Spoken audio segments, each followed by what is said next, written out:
List one difference and one similarity between gravitational and inertial mass. तो gravitational mass की definition सुनो।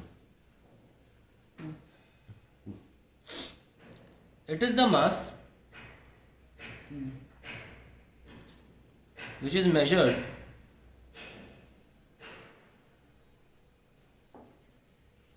by the spring balance।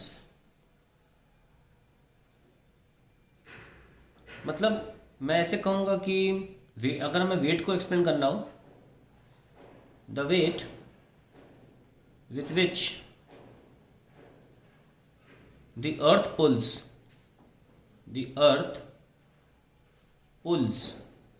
the body towards it is called gravitational weight, and the mass, gravitational mass क्या होगा? Gravitational mass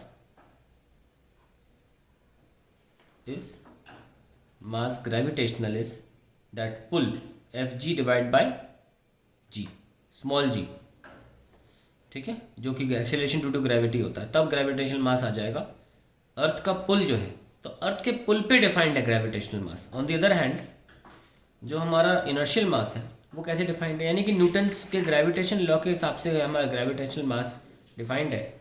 और हम बात करें अगर इनर्शियल मास की, वो न्यूटन्स के सेकंड लॉ ऑफ मोशन के अकॉर्डिंग डिफाइंड है। इनर्शियल मास क्या हुआ? F बाय ए, ऐसे डिफाइंड है inertial mass. It is the force experienced by a body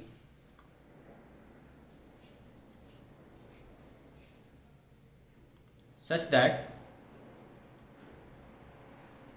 it accelerates by 1 metre पर सेकेंड स्क्वायर या 1 यूनिट। कहने का मतलब ये है कि अगर आपको इनर्शियल मास निकालना है तो आप ऐसा फोर्स लगाएं जिससे कि बॉडी में 1 मीटर पर सेकेंड स्क्वायर का एक्सेलरेशन हो। तो जिस मास में एक ऐसे फोर्स की वजह से 1 मीटर पर सेकेंड स्क्वायर की वजह से एक्सेलरेशन होगा, हम उसको बोलेंगे इनर्शियल मास।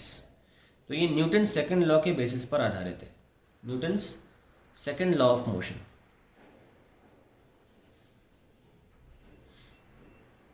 ठीक है, तो डिफरेंस यही हो गया कि वो न्यूटन के ग्रेविटेशनल लॉ के बेसिस पर आधारित है। सेकंड लॉ वो क्या कहता है? The force with which the earth attracts the body divide by acceleration due to gravity, that will give you gravitational mass.